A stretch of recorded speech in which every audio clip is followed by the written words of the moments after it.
बढ़े। हेलो दोस्त, सृजन क्लासेस में आप लोग का हार्दिक स्वागत है। और इस वीडियो में हम आपको केमिस्ट्री पढ़ाने जा रहे हैं।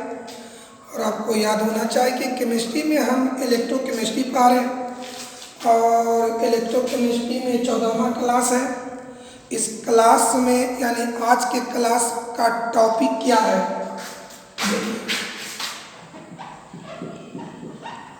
सेकेंड लॉ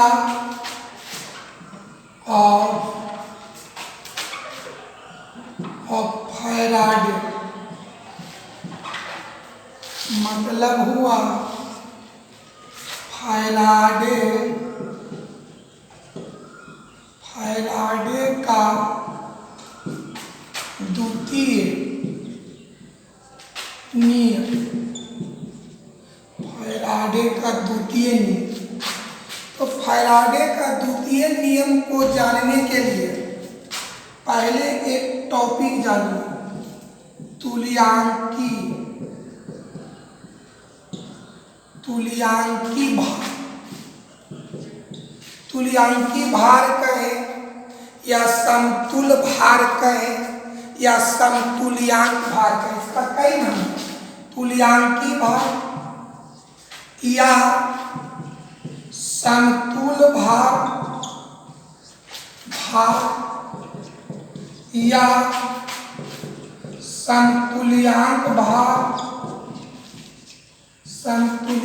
भार अंग्रेजी में होगा इक्विवेलेंट, इसको ई से दर्शाते हैं।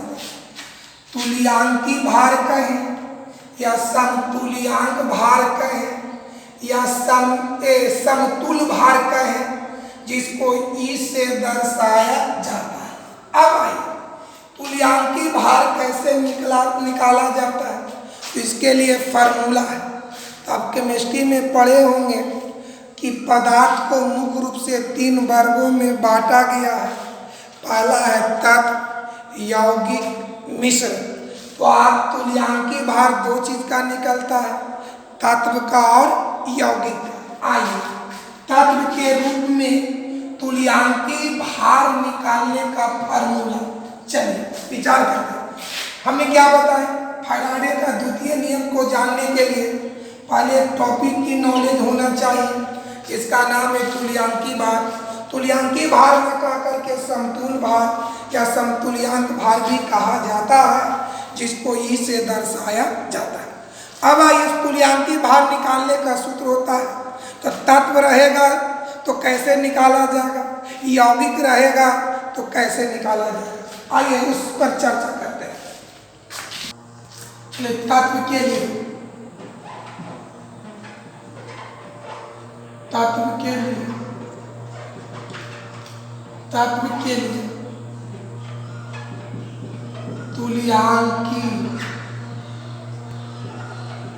तुल्यांकी भार बराबर परमाणु भार बटा संयोजकता। अगर प्रश्न में पदार्थ के रूप में कोई तत्व हो और वहां पर निकालना तुल्यांकी भार, तो कौन सा फार्मूला लागू करेंगे, परमाणु भार बटा संयोजकता। आइए परमाणु भार को कैपिटल ए से, संयोजकता को स्मॉल एन से, तुल्यांकी भार को ई से। फिर समझा जाए, अगर प्रश्न में पदार्थ के रूप में कोई तत्व हो, तब वहां पर तुल्यांकी भार निकालने का फार्मूला परमाणु भार बटा संयोजकता। परमाणु भार को ए से, संयोजकता को एन से, तुल्यांकी भार को ई से। इसलिए यहाँ पर एक फार्मूला आ गया, ई बराबर ए बटा ए। चलिए कोई दिक्कत। अब आइए अगला,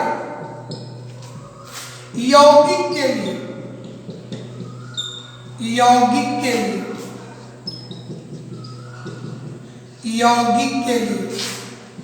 तुल्यांकी भार बराबर परमाणु भार के जगह लिखना अणु भार बटा धनायन या ऋणायन की संख्या, धनायन या ऋणायन की संख्या। सुनिए, अगर पदार्थ के रूप में तत्व हो तो तुल्यांकी भार बराबर परमाणु भार बटा संयोजकता।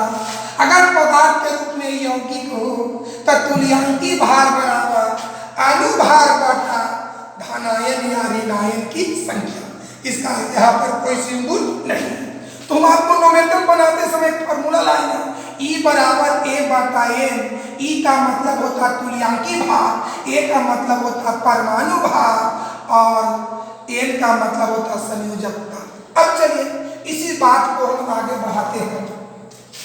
भगवान, ये भार मतलब होता मात्रा, मात्रा। भार मतलब मात्रा, मात्रा माने कैसा मात्रा? इलेक्ट्रोड पर एकत्रित पदार्थ की मात्रा। तो यहाँ पर तुल्यांकी भार का मान मात्रा पर निर्भर करता है, यानी मात्रा बढ़ेगा तो तुल्यांकी भार भी बढ़ेगा और मात्रा घटेगा तो तुल्यांकी भार घटेगा। यानी दोनों में सीधा काची का संबंध समानुपाती का, यानी इलेक्ट्रोड पर एकत्रित पदार्थ की मात्रा उसकी तुल्यांकी भार का समानुपाती होता है। तुल्यांकी भार का समानुपाती होता है। क्या समझ में आया? इस फार्मूला के माध्यम से जहां पर अगर कोई इलेक्ट्रोड पर कोई मात्रा जमा होता, इलेक्ट्रोड पर कोई मात्रा जमा होता तो कन्फर्म वहां पर कुछ न कुछ तुल्यांकी भार आता है। तो मात्रा बढ़ेगा तो तुल्यांकी भार भी बढ़ेगा, मात्रा घटेगा तो तुल्यांकी भार भी घटेगा। इससे स्पष्ट होता कि दोनों में सीधा काची का संबंध है, समानुपाती का। आइए चलिए विचार करते हैं फैराडे के द्वितीय नियम पर। अब second law of Faraday, second law of Faraday, Faraday का द्वितीय नियम। आइए फैराडे के द्वितीय नियम को भली भांति समझा जाए। दो बर्तन लेते हैं, पहला बर्तन में वैद्युत अपघट पदार्थ के रूप में NaCl, मतलब एकरा में NaCl का घोल है। अच्छा, दूसरा बर्तन में वैद्युत अपघट पदार्थ के रूप में KCl लिए, इसमें KCl का घोल है। बढ़िया से समझो, यहाँ वैद्युत अपघट पदार्थ के रूप में NaCl है और यहाँ कोची है KCl है। मतलब यहाँ NaCl है, यहाँ KCl, यानी वैद्युत अपघट पदार्थ भिन्न भिन्न है। यहाँ वैद्युत अपघट पदार्थ NaCl है और यहाँ KCl है। तो बताओ बाबू कि वैद्युत अपघट पदार्थ भिन्न भिन्न है। अब आइए, भले वैद्युत अपघट पदार्थ भिन्न भिन्न है लेकिन दोनों में समान आवेश, समान आवेश मतलब समान धारा प्रवाहित करेंगे। जब एकरा में हम धारा प्रवाहित करेंगे तो नेसेसरी NaCl कोची में टूटेगा, आयन में। और ये आयन कहाँ पर जमा होगा? इलेक्ट्रोड पर। तो मान लिया जाए कि इलेक्ट्रोड पर एकत्रित पदार्थ की मात्रा को क्या मान लिया? W1। तो अभी बताएं कि जब इलेक्ट्रोड पर पदार्थ जमा होगा तो कन्फर्म ही वहां पर तुल्यांकी भार भी प्राप्त होगा। तो जब इलेक्ट्रोड पर, बताइए बाबू, इसमें धारा प्रवाहित की है तो NaCl आयन में टूटा। ये आयन कहां पर जमा हुआ? इलेक्ट्रोड पर।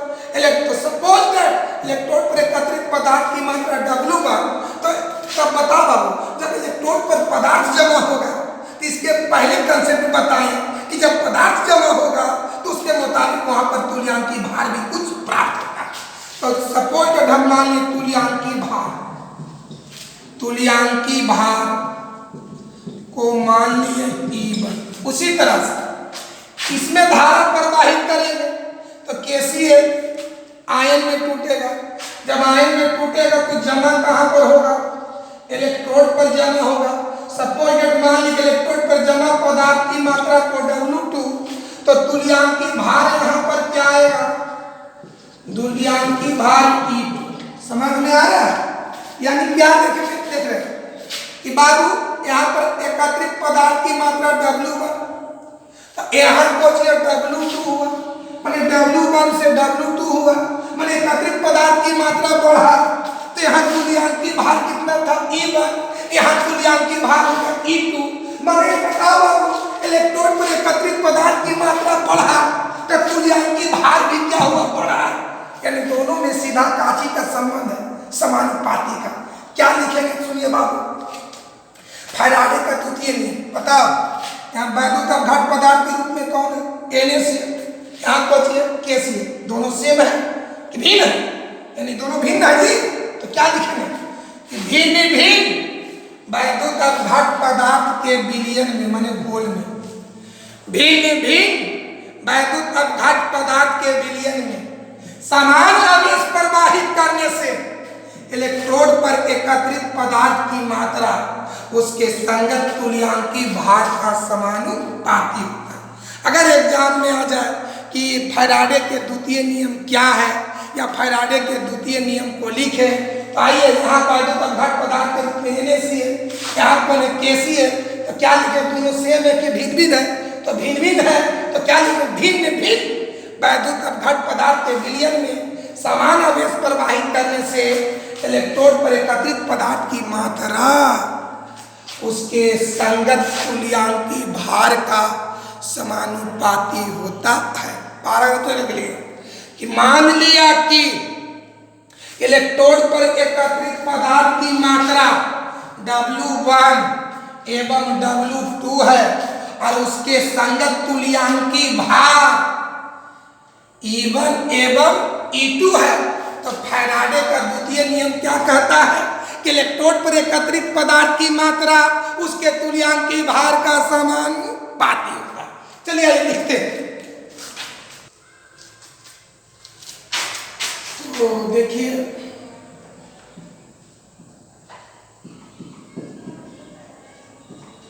फैराडे का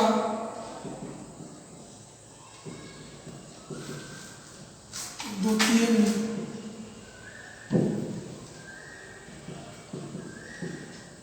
फैराडे का द्वितीय नियम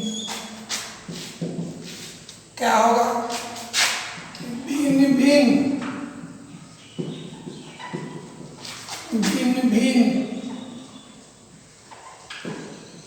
वैद्युत अपघट,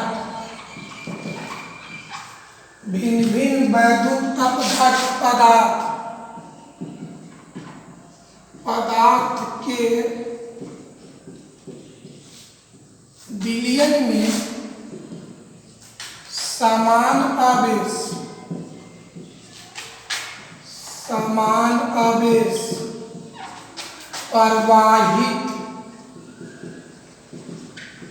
प्रवाहित करने से इलेक्ट्रोड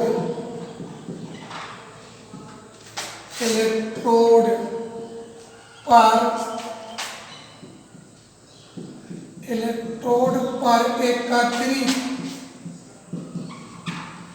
पदार्थ की मात्रा, इलेक्ट्रोड पर एकत्रित पदार्थ की मात्रा उसके या उनके संगत तुल्यांकी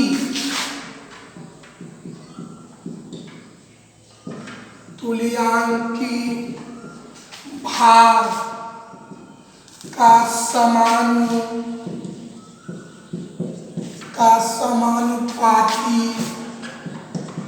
होता है।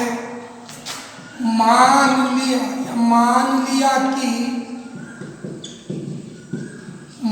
लिया कि इलेक्ट्रोड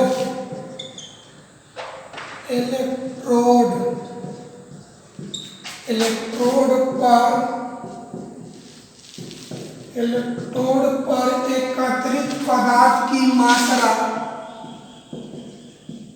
एकत्रित पदार्थ की मात्रा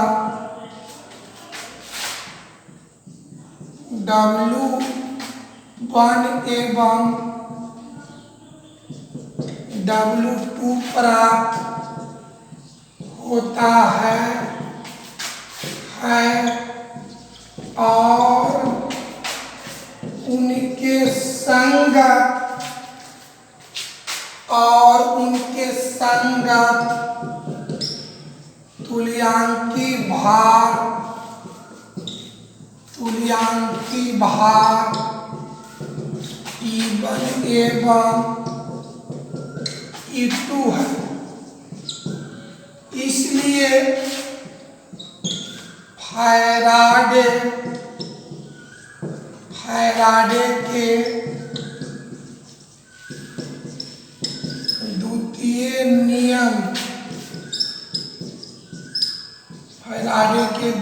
नियम क्या कहता बाबू? अब समझिए, जब इलेक्ट्रोड पर एकत्रित पदार्थ की मात्रा W1 है तो उसका तुल्यांकी भार E1 होगा। जब एकत्रित पदार्थ की मात्रा W2 है तो तुल्यांकी भार E2 होगा। तो फैराडे का द्वितीय नियम से तो बताओ बाबू, पहला कंडीशन में इलेक्ट्रोड पर एकत्रित पदार्थ की मात्रा W1 और उसका संगत तुल्यांकी भार E1। तो फैराडे का द्वितीय नियम क्या कहता है? इलेक्ट्रोड पर एकत्रित पदार्थ की मात्रा उसके तुल्यांकी भार का, एकत्रित पदार्थ की मात्रा W1 तुल्यांकी भार E1, तो दोनों के बीच में समानुपात। इसलिए W1 समानुपाती चिन्ह हटेगा तो कोई कांस्टेंट आएगा E1, समीकरण नंबर फर्स्ट। इसी तरह से W2 के लिए सिमिलरली क्या होगा? W2 सिमिलरली माने इसी प्रकार W2 K इंटू E2, समीकरण नंबर 2 एक और 2 में भाग दीजिए। इक्वेशन फर्स्ट भागा सेकेंड से, तो बायां में बायां, दायां में दायां। W1 बटा W2 उधर क्या होगा? K into E1 K into E2, K से K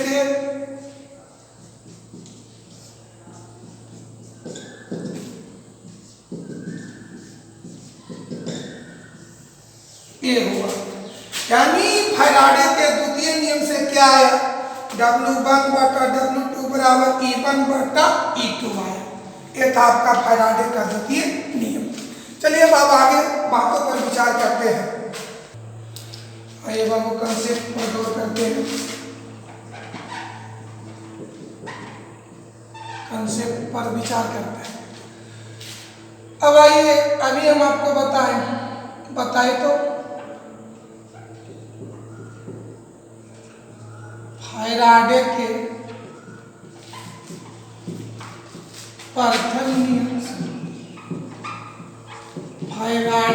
प्रथम नियम से आपको बताए थे W1 बटा W2 Z1 बटा Z, समीकरण नंबर फर्स्ट। अब आइए अगर फैराडे के द्वितीय नियम से बताइए, फैराडे के प्रथम नियम से क्या हुआ? W माने एकत्रित पदार्थ की मात्रा, Z माने विद्युत रासायनिक समतुल्यांक। तो फैराडे के प्रथम नियम से हुआ कि इलेक्ट्रोड पर एकत्रित पदार्थ की मात्रा का अनुपात उसके संगत विद्युत रासायनिक समतुल्यांक के अनुपात के बराबर होता है। फैराडे के द्वितीय नियम से भी बताया W1 बटा W2 E1 बटा E2, समीकरण नंबर सेकंड। फर्स्ट और सेकंड पर केयर करें, गौर करें, तो दोनों का LHS बराबर तो RHS भी बराबर। इक्वेशन फर्स्ट एंड सेकंड से क्या होगा, LHS बराबर तो RHS भी बराबर क्या होगा, E1 बटा E2 Z1 बटा Z2। यानी फैराडे के प्रथम और द्वितीय नियम से क्या निष्कर्ष आया, पहले बताइए। E का मतलब तुल्यांकी भार और Z का मतलब विद्युत रासायनिक समतुल्यांक। E का मतलब तुल्यांकी भार, बोलिए। E का मतलब तुल्यांकी भार, Z का मतलब विद्युत रासायनिक समतुल्यांक। यानी फैराडे के प्रथम नियम और द्वितीय नियम से क्या निष्कर्ष आया कि बता E1 तुल्यांकी भार का अनुपात विद्युत रासायनिक समतुल्यांक के अनुपात के क्या है, बराबर है। माने दोनों का अनुपात बराबर है, माने समानुपाती है। किसके किसके बीच, तुल्यांकी भार और विद्युत रासायनिक समतुल्यांक के बाद। फिर आप समझो, फैराडे के प्रथम नियम से आया, द्वितीय नियम से E आया, फर्स्ट सेकंड से E आया। E का मतलब हो गया तुल्यांकी भार, Z का मतलब हो गया विद्युत रासायनिक समतुल्यांक। माने एक अर्थ हो तुल्यांकी भार का अनुपात विद्युत रासायनिक समतुल्यांक का अनुपात दोनों क्या है, बराबर है। माने समान अनुपात है, माने समानुपाती है। समानुपाती किसके किसके बीच, तुल्यांकी भार और विद्युत रासायनिक समतुल्यांक। यानी फैराडे के प्रथम नियम और द्वितीय नियम से निष्कर्ष यही निकलता है कि तुल्यांकी भार और उसके संगत विद्युत रासायनिक समतुल्यांक के बीच समानुपाती का संबंध होता है। यानी यहाँ से निष्कर्ष इससे स्पष्ट होता है कि तुल्यांकी भार और विद्युत रासायनिक समतुल्यांक के बीच समानुपाती का संबंध होता है। चलिए इसी बात को आगे बढ़ाते हैं। तो फैराडे के प्रथम द्वितीय नियम से क्या निष्कर्ष निकला बाबू, लिखेंगे इससे स्पष्ट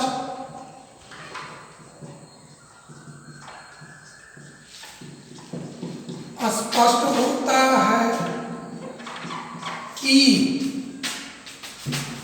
तुल्यांकी भार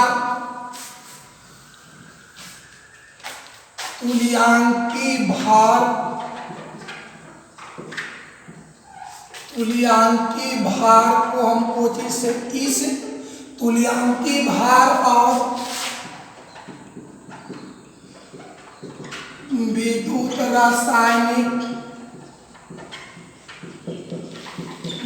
रासायनिक समतुल्यांक के बीच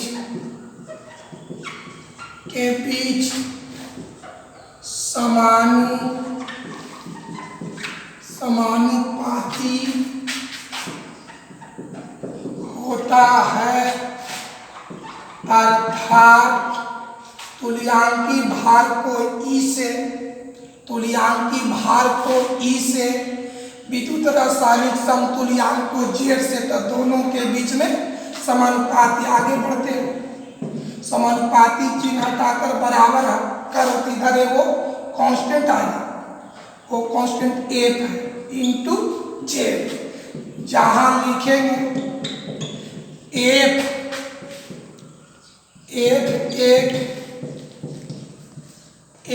एक नियतांक है जिसको फैराडे कहा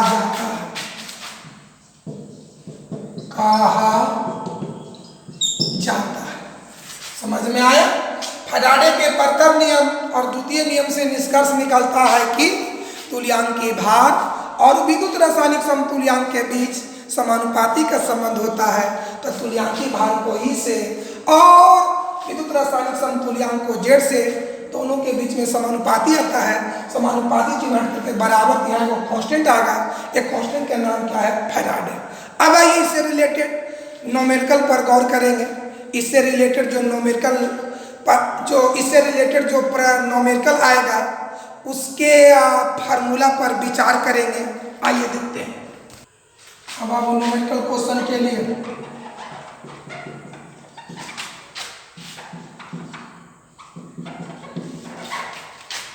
यानी आंकिकी प्रश्न के लिए, न्यूमेरिकल क्वेश्चन के लिए मतलब आंकिकी प्रश्न के लिए।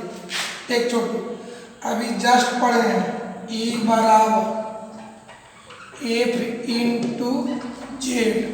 चलिए यहाँ से जेड बराबर की गुना लगा के भाग, जेड बराबर ई बाटा ए, बगल में आई फैराडे, फैराडे के प्रथम नियम से बता, फैराडे के प्रथम नियम से W बराबर जेड इंटू सी टी। तो जेड थी गुना इधर आके भागा, जेड बराबर W बटा सी टी। चलिए यहाँ पर आइए, जेड के मान को यहाँ से पुट कीजिए बउआ, क्या पुट करें, W बटा सी टी ई बटा ए, बढ़ते हैं ई बटा सी टी इधर बटा में इधर आके भागन होगा, W बराबर ई बटा ए, इधर बटा तो इधर हो जाएगा गुना सी टी। चलिए आगे और बढ़ते हैं, W बराबर इसको लिख सकते हैं ई गुना सी टी बटा ए। अब आइए तुल्यांकी भार बराबर हम आपको बताए थे, तुल्यांकी भार बराबर परमाणु भार बटा संयोजकता। तुल्यांकी भार को कोचि से ई से, परमाणु भार को ए से, संयोजकता को एन से। आइए यहां से W बराबर ई का फार्मूला दे दें, ए बटा एन गुना सी टी बटा ए। अब आइए तो W बराबर 80 बटा एन एफ। चलिए फैराडे के नियम से रिलेटेड जो भी न्यूमेरिकल क्वेश्चन आएगा उसका अधिकांश क्वेश्चन इसी फार्मूला पर बनेगा, इसको आप बढ़िया से याद कर लेंगे। अब चलिए सबके अर्थ के बारे में बताते हैं। W मतलब होता है इलेक्ट्रोड पर एकत्रित पदार्थ की मात्रा, इलेक्ट्रोड पर जमा पदार्थ की मात्रा, इलेक्ट्रोड पर निक्षेपित पदार्थ की मात्रा।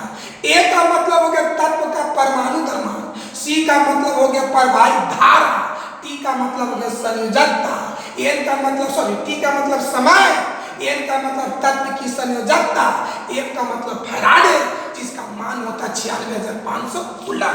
चलिए सबका अर्थ देखते हैं। हम जहां देखो W इलेक्ट्रोड पर एकत्रित पदार्थ की मात्रा, A का मतलब तत्व का परमाणु भार, C का मतलब बोलो धारा, T का मतलब समय, N का मतलब तत्व का संयोजकता और F का मतलब फैराडे जेकर मान 96,500 कूलम होता है। चलिए